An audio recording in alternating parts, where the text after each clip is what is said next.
From communism to independence, war and now integration, Croatia marks a turning point as it joins the European Union. But its economy is under pressure, and so is the EU's. So is it really the right time for country and bloc to be joining hands? The European Union and its newest member. This is Inside Story.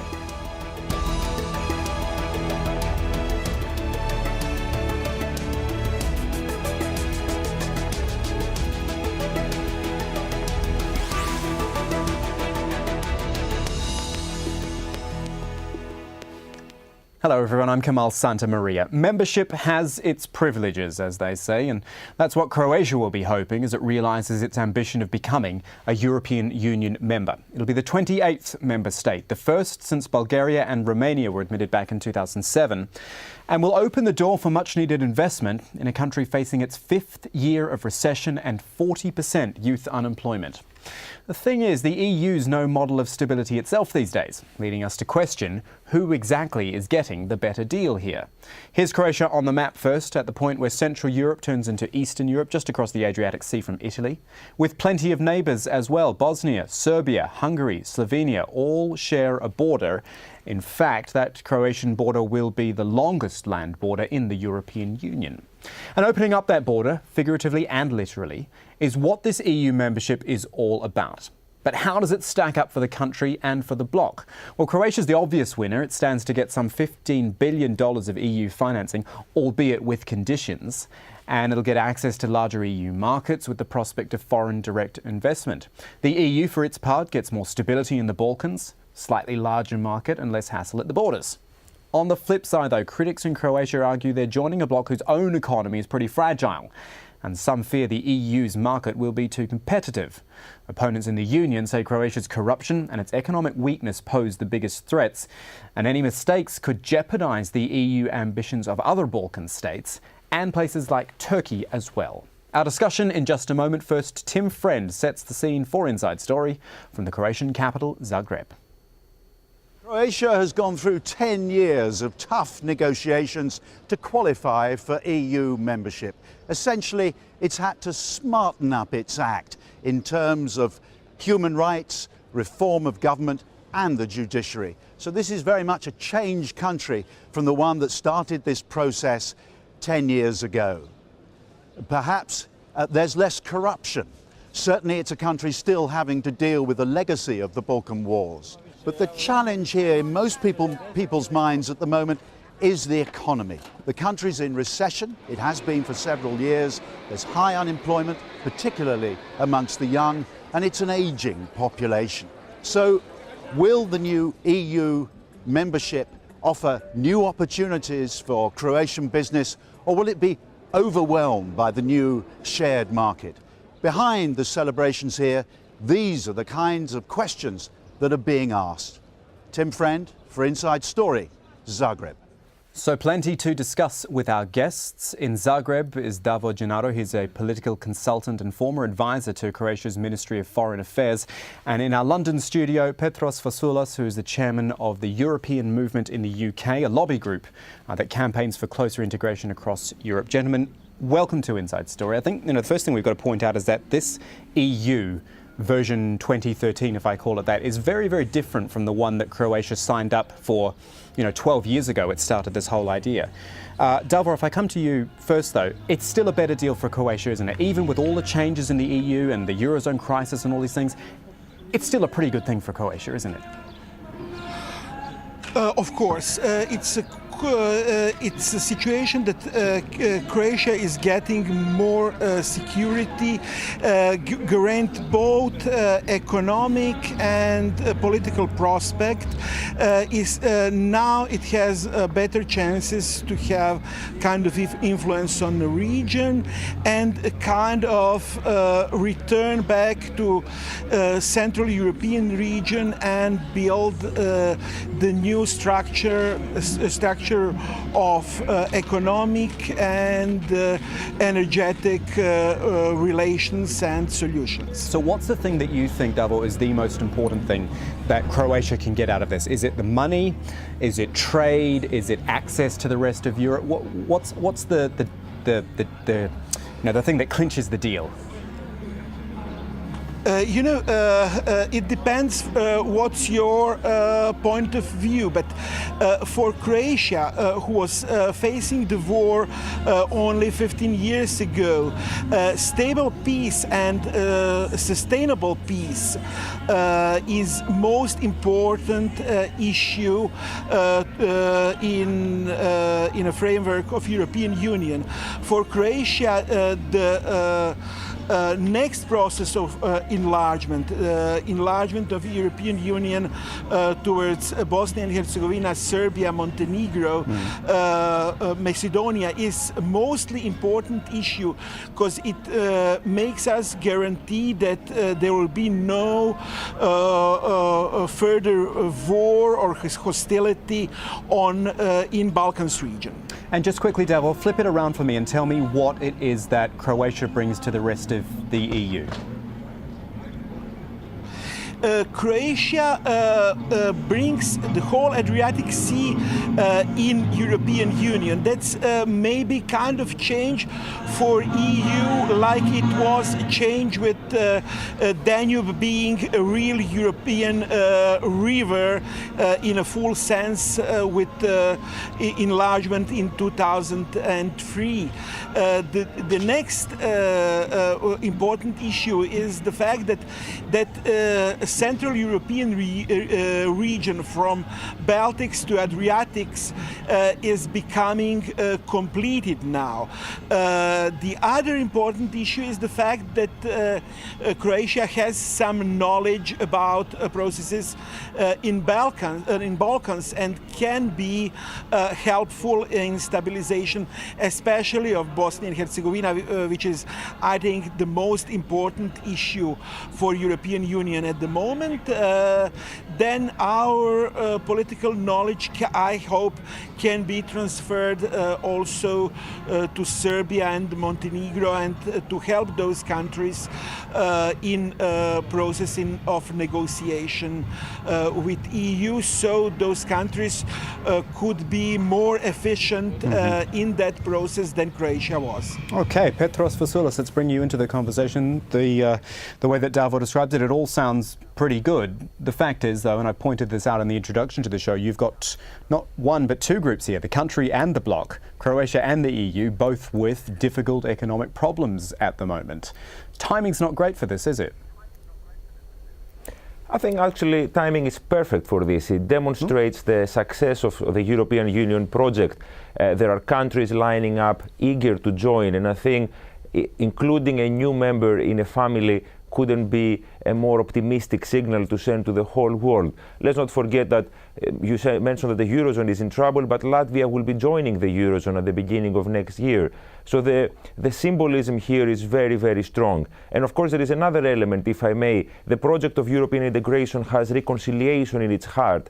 At the early 50s, European nations came together to reintegrate Germany and reconcile it with its neighbors, not least France. Something similar is happening in the Western Balkans. In the context of European integration, we're seeing the reconciliation of countries that used to fight not so long ago. And I think that's a very powerful and optimistic message for the future. But Petros, you talk about countries joining and the positive signs and the positive symbolism that puts out there.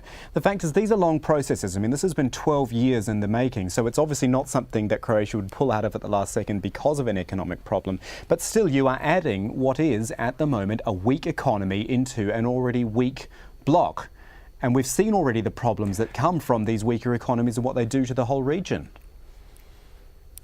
It's a fact that everybody who checks into a club brings luggage with them, and Croatia is doing that too. But the whole idea behind the long process of accession negotiations and preparations is to make sure that the country is as well equipped as it can to make the most of EU membership. And we shouldn't forget that there are a lot of very prosperous parts of the European Union. Germany, Holland, the Scandinavian countries, some of the Baltic countries are emerging fast out of the crisis, and of course countries like Poland, who have seen growth throughout the crisis. So I think we shouldn't see this in black and white terms. There are a lot of successful members of the European Union, and I think Croatia has what it takes to overcome its problems through economic cooperation within the European Union.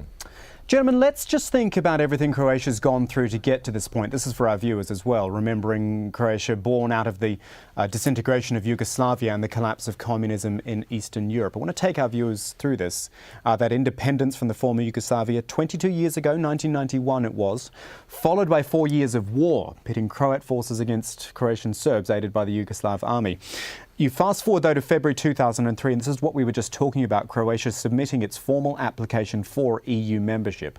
That process was held up by concerns over war crimes, border disputes and corruption as well. There was some progress on the international front though. This was 2009 when Croatia became a full member of NATO. And earlier this year, Croatia elected its first members of the European Parliament in anticipation of where we are now, and that is formally joining the EU. Davo, let me come back to you in Zagreb. Just on the point of those European parliamentary elections which happened in April, as I see it, they only attracted 21% turnout. Is that sort of apathy towards the EU idea, or was it just not viewed as terribly important? The main problem is that Croatian people have a problem with political institutions at all. They have a problem with political elites, with domestic political elites, and that low turnout on those elections was, in a first place, message to domestic political elite. That campaign before elections was misleading, and actual government had an interest that turnout on elections would be as low as it possible. So, because they thought that will make a guarantee for their good result. It was a very mistaken judgment, and people in a way had understood that judgment. Mostly Croatians are in favor to enlargement. They are mostly satisfied with the fact that Croatia is joining EU, but they don't have such a huge expectations as they had in 1991 when they were facing with independence of their own state. Right. Petros, let me come back to you in London. Just something else I mentioned when we went through that history of Croatia was the concerns that the EU has had in the past. Things like, and I'll mention them again, war crimes, border disputes and corruption. Do you feel those things have been addressed? Well, presumably they've been addressed enough because Croatia is going into the EU, but do you feel they've been addressed properly so that they're not a problem going forward? Croatia has gone a long way from the troubled years of the 1990s, and some of the key issues that your report highlighted have been addressed to a large extent. But we shouldn't hide behind our figure. Corruption in certain areas is still an issue. I believe that the German Chancellor Angela Merkel will not be attending the celebrations for accession in Zagreb because there is a disagreement over the handing over of an alleged war criminal. So there are still issues pending, but those issues are better resolved within the family and within the club.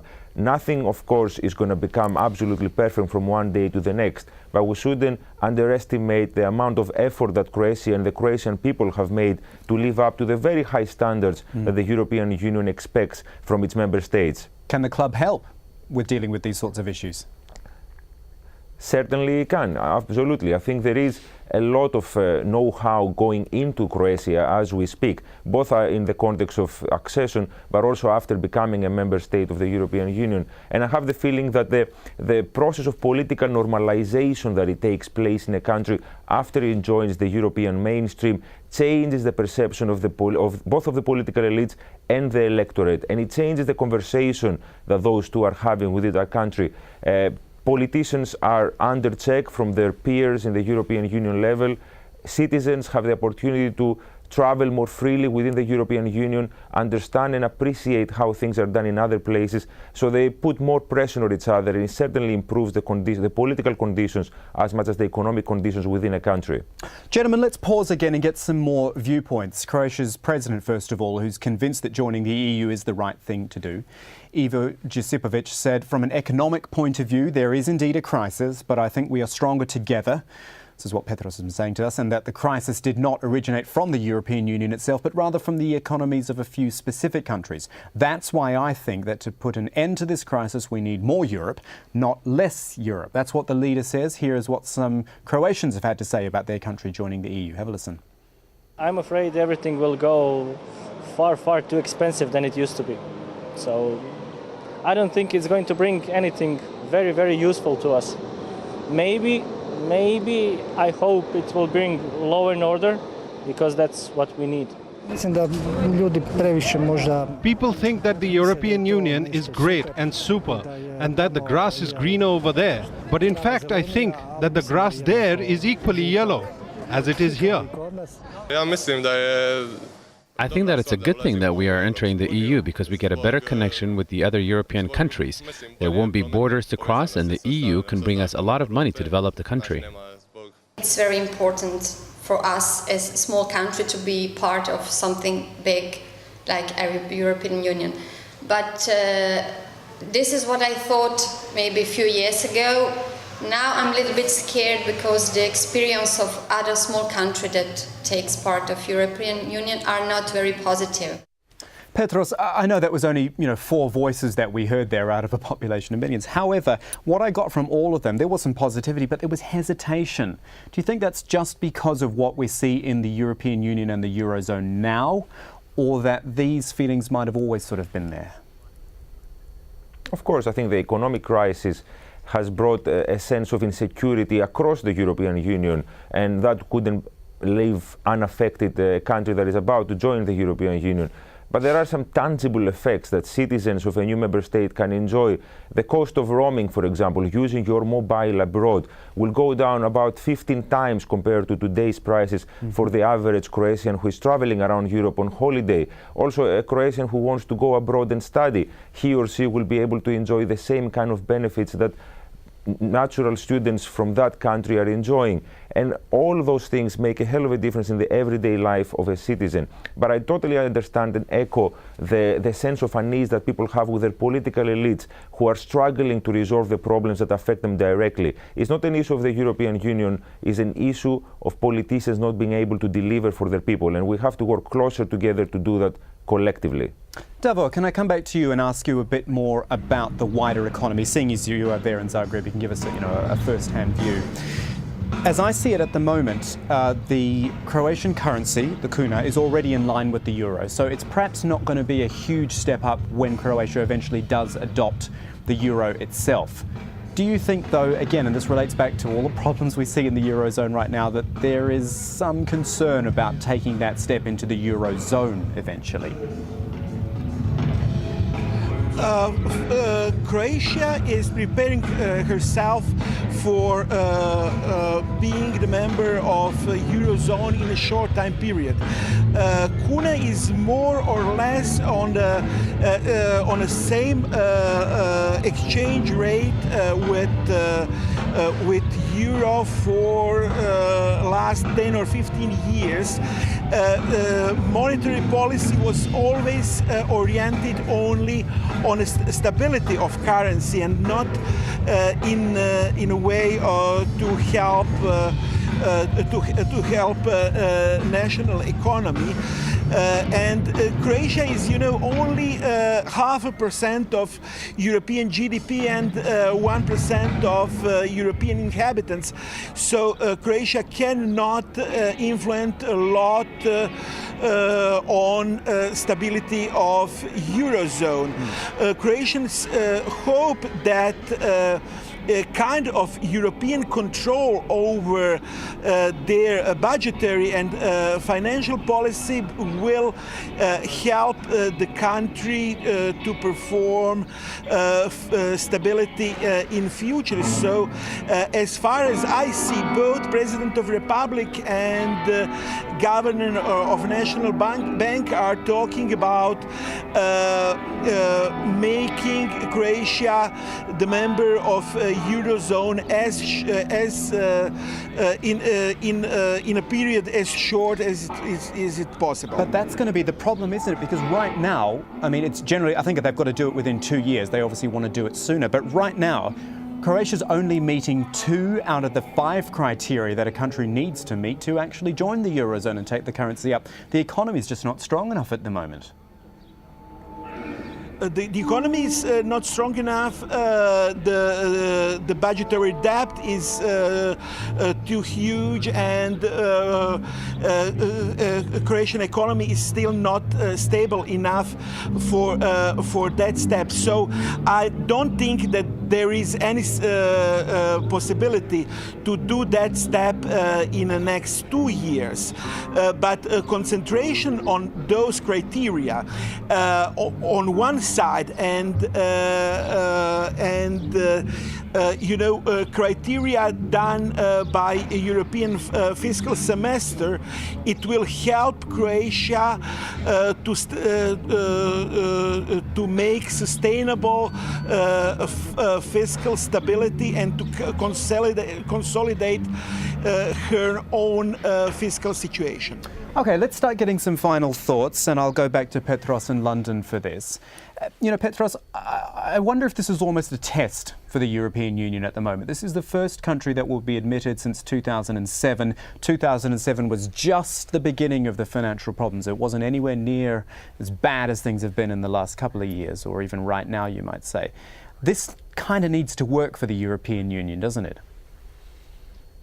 It certainly does. And there is an element of fatigue around the process of enlargement in the European Union. There are a lot of member states and a lot of people within those member states that are arguing that the European Union should take a break in the process of enlargement, especially when considering countries like Turkey.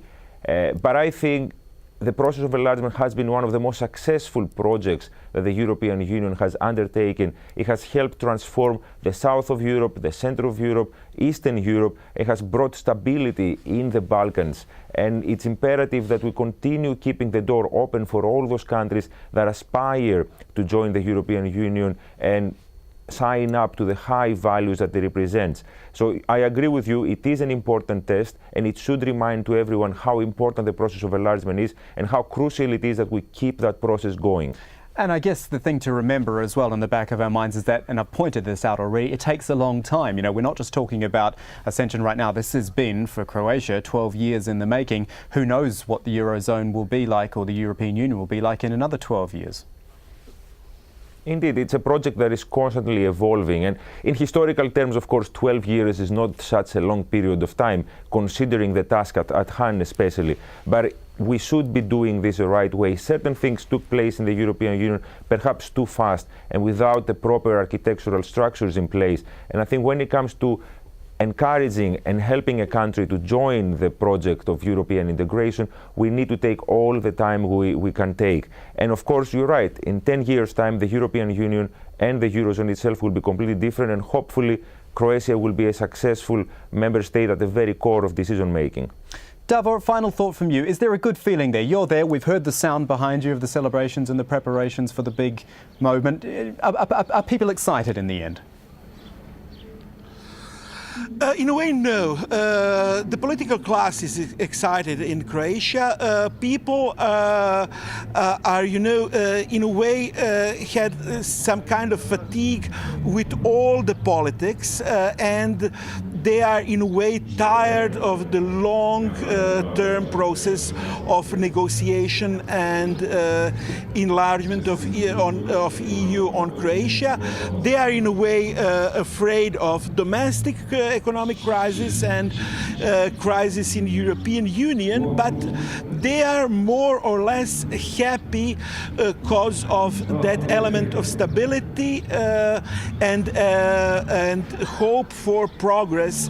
What is membership in EU bringing? So the feelings of average people are in a way mixed.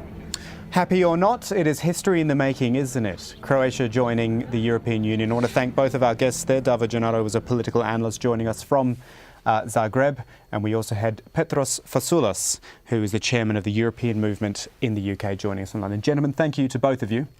Don't forget, you can find this programme and many more at aljazeera.com. You can also head to facebook.com/AJ Inside Story. You can leave your comments there for us as well. I'm Kamal Santamaria from the whole team. Thanks for joining us. Goodbye for now.